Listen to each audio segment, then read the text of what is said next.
resto de las autoridades. Buenísimo, Matías. Bueno, muchas gracias. Bueno, quedamos en contacto. Cualquier cosita nos avisás. Dale.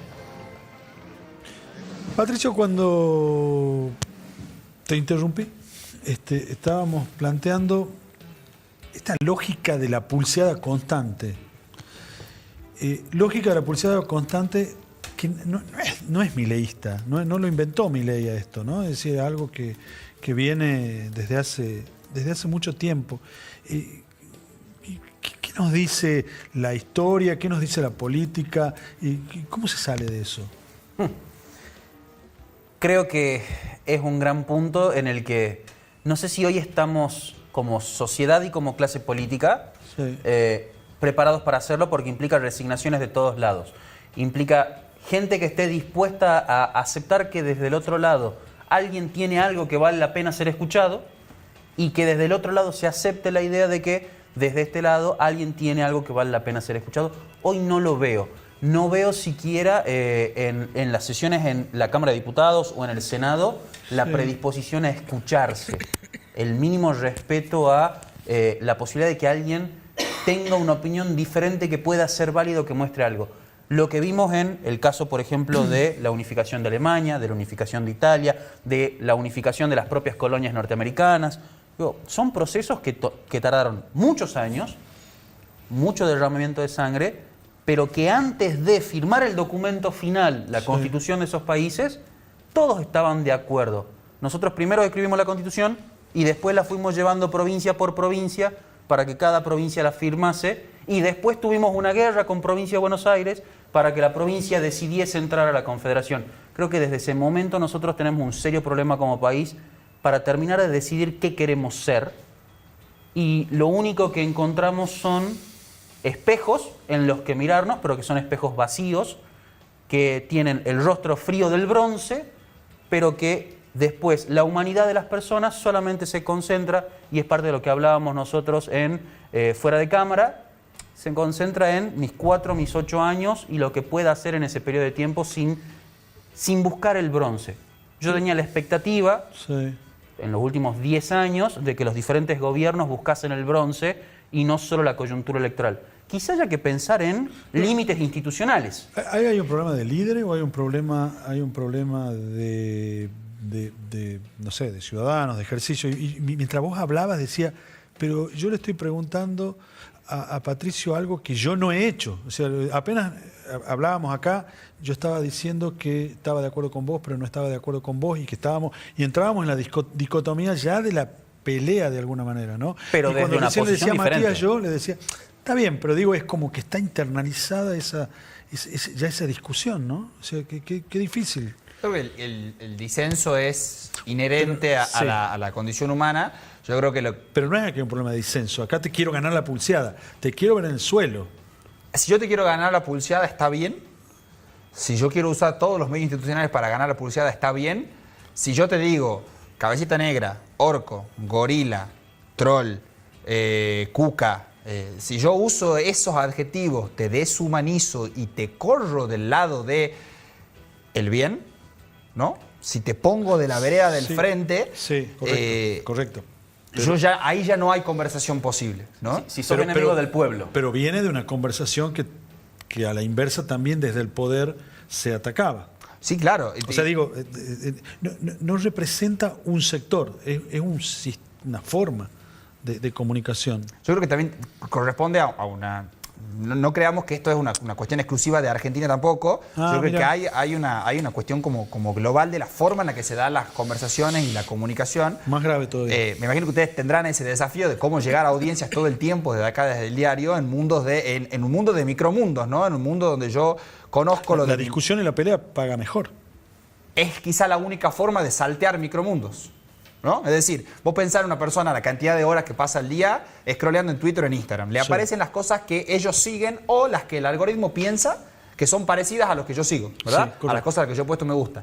Cuando me aparece algo distinto, cuando hay un insulto, cuando hay una polémica, cuando hay una tendencia de algo, ¿no? Entonces, quizás el espíritu de la democracia en otro momento nos inspiraba a ir a un acto de la plaza a pesar de que no pensáramos como la persona que estaba hablando, a escuchar qué decía, a pensar si yo acordaba o no acordaba. Vos te imaginás a un joven sub 35, sub 40, que son aproximadamente el 40% del padrón, yendo a escuchar un discurso político, en primer lugar. Segundo, un discurso político de alguien que no piensa como él. Hoy las conversaciones a las que se acostumbró la ciudadanía, sobre todo a través de los medios digitales, que son al mismo tiempo el lugar donde gran parte de la conversación pública se da, son más una búsqueda de satisfacer el propio sesgo, ¿no? Bajo la lógica del sesgo de confirmación, que de la vocación de informarse o de conocer puntos de vista distintos. Si yo agarro en la plaza los seguidos de la gente, a quién sigue la gente en Twitter, lo más probable es que siga al diario que piensa como él, al periodista que piensa como él, al político que piensa como él, y no al que piensa distinto. Entonces, mientras más barreras tengo para acercarme a personas que no piensan como yo, más fácil se me hace el discurso de deshumanización, del otro probablemente no piensa como yo porque es malo. Digo, y todas esas cosas sí dificultan la conversación en términos de tu familia, es decir, un domingo en la mesa que viene ese cuñado que no ve hace mucho y que piensa distinto a vos.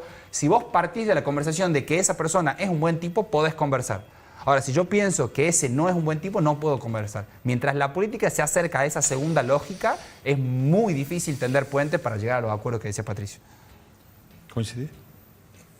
Mi primera tendencia es decir, estoy completamente de acuerdo con vos, me paro un segundo y veo la plaza. Y es gente que probablemente no tenga ningún grado de acuerdo con la otra persona, pero hay algo que los lleva a estar compartiendo en el mismo lugar. El 9 de julio. El 9 de julio. Yo creo que todavía hay cuestiones que están por sobre las diferencias partidarias. Digo, el 9 de julio no como... No, el 9 de julio como una algo que fiesta me une, patria, como como una... ser campeones del mundo. Exactamente, como la bandera argentina, que no importa Sí. si sos peronista radical del PRO de izquierda, te pone la bandera argentina y festeja el gol de la selección. Y otra cosa, si el sesgo hubiera sido siempre tan fuerte, Javier Milei jamás hubiera podido ser presidente. Porque a Javier Milei no lo votaron solo los libertarios no salieron no los trajo la gaviota, no los trajo una paloma.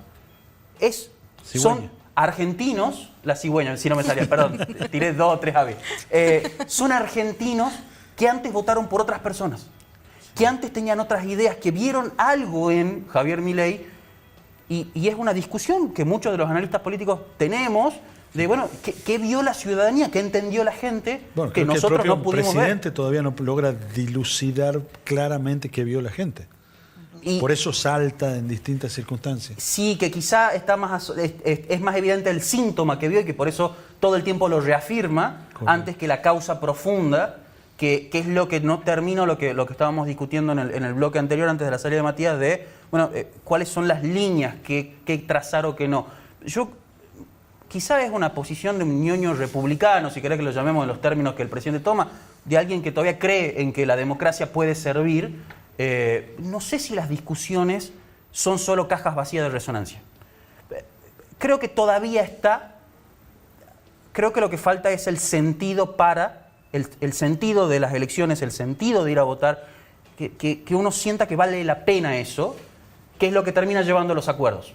Si no, de otro modo, viviríamos cada uno en una pequeña burbuja y jamás tendríamos el escenario que tenemos hoy. ¿Y cómo discutían Moreno, no sé, los congresales? Y mira, el 25 de mayo, el día de la primera revolución, el primer golpe de Estado argentino, sí, lo hizo el jefe de la milicia criolla, parando a los patricios en toda la plaza, evitando que entren los realistas y cercando el cabildo para que los patriotas revolucionarios eligieran un nuevo gobierno. ¿De prepo? Fue de prepo. Porque son momentos. El primer momento revolucionario luego necesita una consolidación.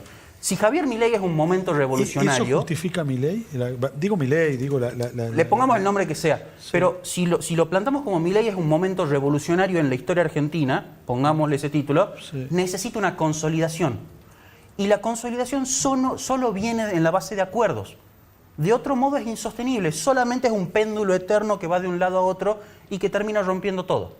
Y me parece que es lentamente el camino, que lo de los gobernadores, sí, es el primer paso de ese camino de consolidación. Pero es futuro. Nosotros estamos viviendo en la historia concreta de esa consolidación que no sabemos si efectivamente se va a realizar o va a ser otra vez el péndulo. Creo que es el momento, por eso es la incertidumbre que tenemos, el no entender los códigos, no entender la lente con la que la sociedad está viendo, porque fue un fenómeno que fue de abajo hacia arriba. Sí me preocupa que se cometa el mismo error que en otros momentos de tratar de canalizar de arriba hacia abajo ese fenómeno y no tratar de consolidarlo. Y pienso puntualmente en la Cámpora. Correcto. Interesante. Interesante, nada, muy claro. Vamos a un corte y ya volvemos posiblemente a la Casa Histórica.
Va a marcar